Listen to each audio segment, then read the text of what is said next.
Welcome back to our channel where we dive deep into the stories that shape our world. Today, we're talking about one of the darkest chapters in modern history, the San Fernando Massacres of 2010 and 2011. These horrific events in Tamaulipas, Mexico shocked the world and exposed the brutal reality of the drug war. This story is heavy, but it's important. So grab a seat and let's uncover what happened on the so-called Highway of Death. Viewer discretion advised. This video contains details of violence. Picture this, it's 2010 and Mexico is in the grip of a vicious drug war. Cartels like Los Zetas and the Gulf Cartel are fighting for control of Tamaulipas, a state bordering Texas. At the heart of this conflict is Mexican Federal Highway 101, a stretch of road so dangerous it's nicknamed the Devil's Road. This wasn't just a highway, it was a battleground. Burned-out cars, bullet-riddled trucks, and bodies littered the sides. For locals and migrants passing through, it was a place of fear. San Fernando, a small town in Tamaulipas, became the epicenter of two massacres that would horrify the world. Let's start with the first, in August 2010.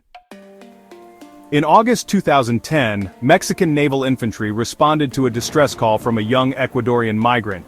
This survivor, shot in the neck and face, had faked his death to escape a nightmare.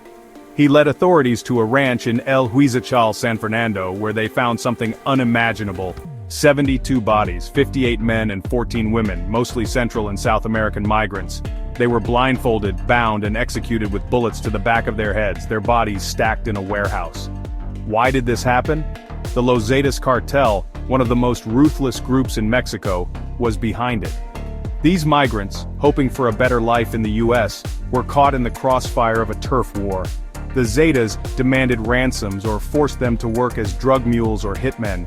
When they refused, they were killed. This wasn't just murder, it was a message. The survivors' testimony led to the arrest of 81 Zetas members, including a key figure, Edgar Huerta Montiel, known as El Huache. He chillingly claimed over 600 bodies were buried in clandestine graves around San Fernando. The world was outraged. Groups like Amnesty International called for justice, but the horror was far from over. Fast forward to March 2011. Los Zetas struck again, this time with even more brutality. Over a few days they hijacked multiple buses on Highway 101, targeting passengers heading to the border city of Reynosa. By June, authorities uncovered 47 mass graves at La Joya Ranch, containing 193 bodies. Unlike the 2010 victims, many were Mexican citizens, not just migrants. Host, what happened to these people is almost too horrific to describe. The Zetas, led by Miguel Trevino Morales, forced men into gladiatorial-style fights to the death. Armed with knives, hammers, or clubs, they were made to kill each other. Winners were forced to join the cartel. Losers?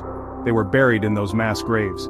Women faced even worse fates, including rape before execution. The investigation revealed a shocking truth. The San Fernando police were complicit. The police chief and 16 officers were arrested for acting as lookouts and helping the Zetas. A declassified memo later confirmed 18 officers were directly involved in the abductions. The Mexican government sent 650 soldiers to take over, but for many it was too late. The San Fernando massacres forced Mexico and the world to confront the drug war's human cost. Thousands of residents fled San Fernando, and the town became a ghost of itself.